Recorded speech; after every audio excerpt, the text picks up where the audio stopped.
Vítám tě. Dnes uzavíráme naši společnou cestu učením Louise Hay.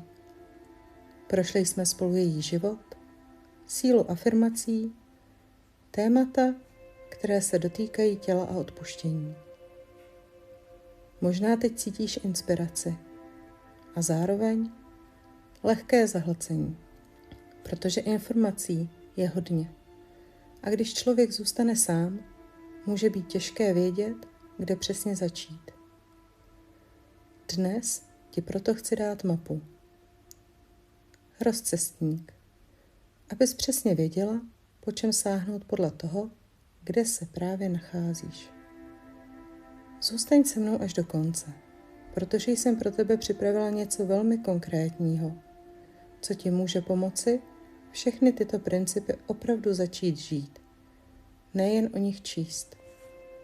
A i když dnes uzavíráme tuto sérii, rozhodně tím nekončíme.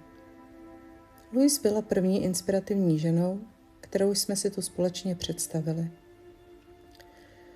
Ale už teď pro tebe připravuji další osobnost, jejíž příběh i učení může otevřít úplně jinou vrstvu pohledu na sebe samu. Ale teď zpět k Louise. Louise napsala mnoho knih, ovšem těchto 5 považuji za pilíře, které ti pomohou nejvíce. Pokud chceš začít opravdu od základu, sáhni po knize Miluj svůj život. Je to její nejslavnější dílo. Tady vysvětluje celý svůj princip, že naše myšlenky vytvářejí naši budoucnost. Popisuje, jak si z dětství neseme přesvědčení, které se zapisují do těla i do vztahů. Najdeš zde konkrétní kapitoly o práci se zrcadlem, o odpuštění, o vztahu k rodičům i k sobě. A je tam i slavná tabulka duchovních příčin nemocí, která propojuje fyzické potíže s emocionálními vzorci. Je to kniha, ke které se budeš vracet roky. Pokud hledáš něco praktičtějšího a stručnějšího, pak je to Uzdrav své tělo. Je to útlá, velmi konkrétní knížka. Najdeš si konkrétní problém, bolest zad, migrénu, žaludeční potíže a uvidíš, s jakým myšlenkovým vzorcem je Louise spojovala a jakou afirmaci doporučovala. Je to rychlá orientace pro každodenní chvíle. Pro ženy, které řeší sebehodnotu a vztahy, je nádherná kniha Síla ženy. Louise v ní mluví o ženské síle, nezávislosti i o tom, jak si často bereme příliš mnoho odpovědnosti za druhé. Je velmi podpůrná a laskavá. Pokud nemáš kapacitu číst dlouhé kapitoly, ale chceš zůstat v kontaktu s tímto učením, doporučuji Mocné myšlenky. Je to sbírka krátkých textů a afirmací. Můžeš ji otevřít ráno a nechat jedno poselství, aby tě provázelo celý den.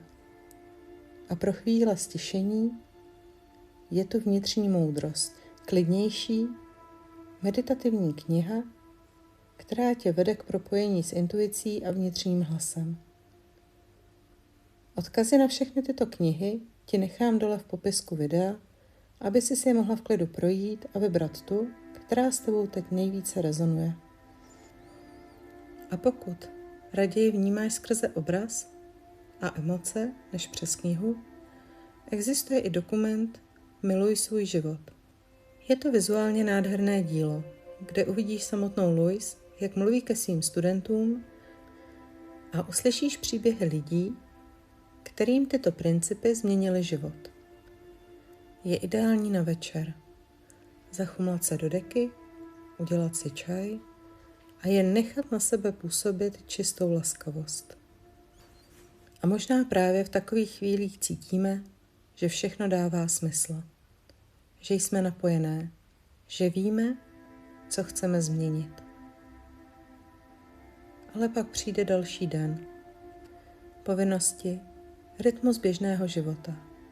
A ten klid, který jsme večer cítili, se začne pomalu rozplývat. Možná znáš ten pocit.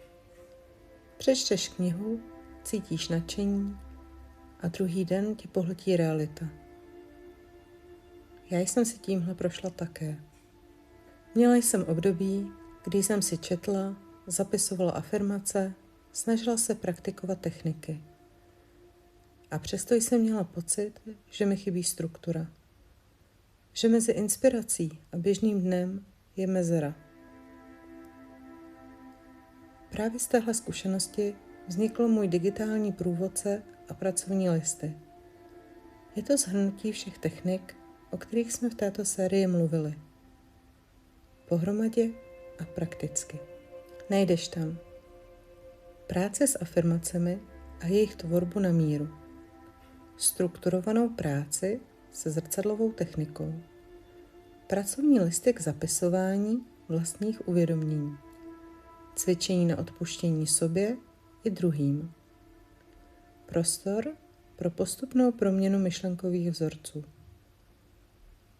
Odkaz na tento e-book s pracovním sešitem najdeš dole v popisku videa spolu s odkazy na knihy. Vytvořila jsem ho z vlastní zkušenosti, protože jsem sama potřebovala něco, co mi pomůže tyto principy opravdu žít, nejen o nich číst. A věřím, že může být oporou i tobě. Louise nám zanechala učení. Cestu si ale každá z nás musí projít sama. Teď stojíš na rozcestí a první krok můžeš udělat kdykoliv. Pokud cítíš, že by toto video mohlo pomoci i někomu dalšímu, budu ráda, když ho nasdílíš. A pokud chceš pokračovat dál, můžeš tento kanál sledovat. Další inspirativní příběh už se připravuje. A možná právě tady začíná něco nového.